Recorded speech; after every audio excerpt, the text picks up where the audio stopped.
Everybody, my name is Dustin Langer, and I'm going to talk about my trip to Brazil. So, we had to fly out of Winnipeg because that was the cheapest flight for that we could find. So, we drove to Winnipeg, stayed at my cousin's place, and then the next morning we went to the airport. Then we flew into Toronto, and then into Toronto, we from Toronto we would go to Chicago, and then from Chicago it was a 12-hour flight to Sao Paulo. And once we arrived, our family friend picked us up, and then we actually ended up exploring Sao Paulo a little bit. And everything is so jam packed together. Like everything is like literally this walls of houses were like that, and nobody had yards, but everybody had different shops that they created in their garage. So we ended up walking down the street, and it was like going to an outlet mall. It was really cool, and then but nobody really spoke English, so we had no idea what anybody was saying. So we had to use Google Translator on our phones to have a conversation with different people. But the ones that did speak English, they all ended up owning businesses. So we were able to meet some cool people, and then we ended up getting a lot of stuff like food and pizza for free because we knew all these different kinds of people.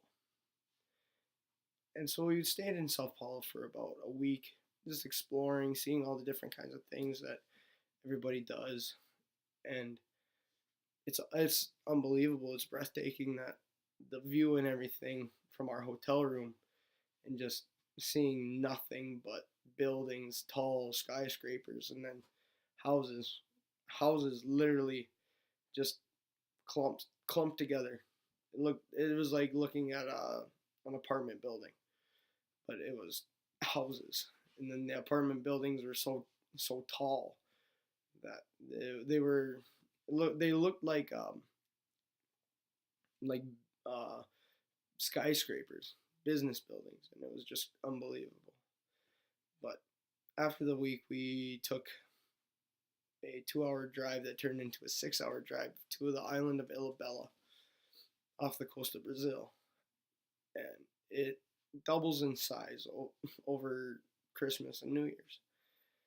And so it was very interesting. And so we got there on this, so we had to take a barge to the island. So when we got there, we ended up going to this home that our family friend had rented for 3 weeks. And every day while we were there, it was you wake up at 11 o'clock and you have breakfast. And then you go to the beach for the rest of the day. Come home about 6 o'clock, and then you hang out at the pool. There was about 4 different couples there, so there's a lot of kids running around. So you just mainly played with the kids, and then at about 10 o'clock you would eat.